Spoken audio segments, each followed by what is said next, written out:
നമസ്കാരം. Raf talk ഫുട്ബോളിലേക്ക് അവർക്കും സ്വാഗതം. ഹാരി കെയ്ൻ എന്തൊരു മനുഷ്യനാട്ടോ. ഗോളടിച്ചിട്ട് അങ്ങ് മതി വരുന്നില്ല.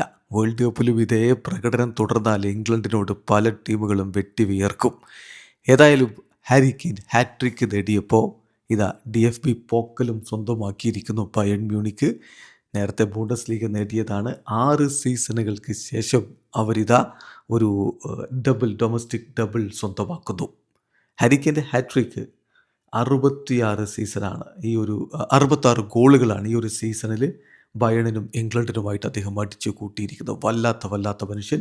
ഏകപക്ഷീയമായ 3 ഗോളുകളുടെ വിജയമാണ് VfB സ്റ്റുട്ട്ഗർട്ടിനോട് ഇപ്പോൾ ബയേൺ മ്യൂണിക്ക് സ്വന്തമാക്കിയിരിക്കുന്നത്.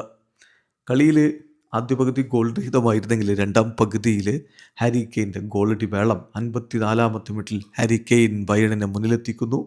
തുടർന്ന് 79-ാമത്തെ മിനിറ്റിൽ അദ്ദേഹം ബ്രേസും പൂർത്തിയാക്കി. അവസാനം ലഭിച്ച പെനാൽറ്റി കൂടി ഗോളാക്കിയതോടെ അദ്ദേഹം ഹാട്രിക്ക് തികച്ചു.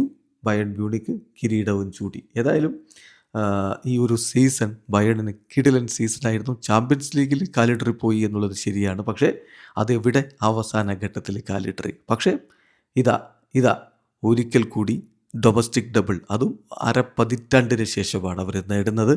അത് തീർച്ചയായിട്ടും ഹാരി കെയ്ൻ്റെ ഒരു പ്രകടനം കൊണ്ട് എടുത്തു പറയേണ്ട ഒരു സീസണും കൂടിയാണ്. ഇനി അതിനൊരു അവസാന മെമ്പൊടി എന്ന രൂപത്തിൽ വേൾഡ് കപ്പ് അങ്ങ് നേടുമോ കെയ്ൻ എന്നുള്ളതാണ് കണ്ടറിയേണ്ടത്. വീഡിയോ അവസാനിക്കുന്ന ഫുട്ബോൾ ലോകത്തെ കൂടുതൽ വിശേഷങ്ങളുമായി റാഫ് ടോക്സ് വീണ്ടും എത്താം.